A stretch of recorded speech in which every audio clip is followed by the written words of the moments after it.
It's the 100th anniversary of the Jallianwala Bagh Massacre. There is fresh pressure on the United Kingdom to apologize. If you wonder what stops Britain from saying sorry, a word that they taught the world, then here is the answer. An apology for Jallianwala Bagh Massacre would renew calls for further apologies. When the UK was a colonial superpower, they had systematically conducted such atrocities across the world, from Asia to Africa to even Australia. So what has been London's position on this massacre in Amritsar?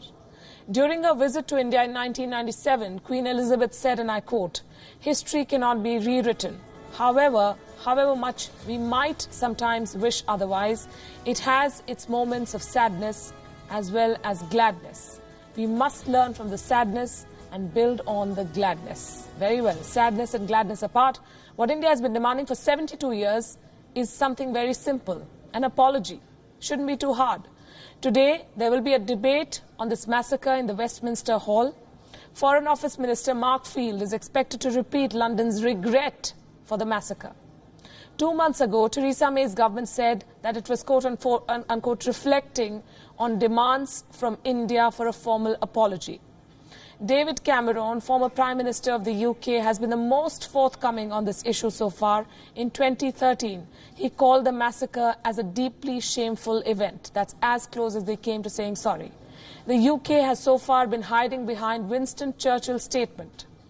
Churchill was the Secretary of State for War at the time of the Jallianwala Bagh Massacre. He called it a monstrous event. Sure it was. Now, isn't it time for the UK to apologize for such a massacre is the question the world is asking. Ordering fire on thousands of civilians who assembled for peaceful protests is rather shameful and monstrous, one that deserves a full-blown apology. The United Kingdom plays down the number of people who were brutally killed in the massacre. The UK has been seeking to improve its trade ties with India. It wants India's friendship. As and when Brexit happens, it will need India to keep its economy intact.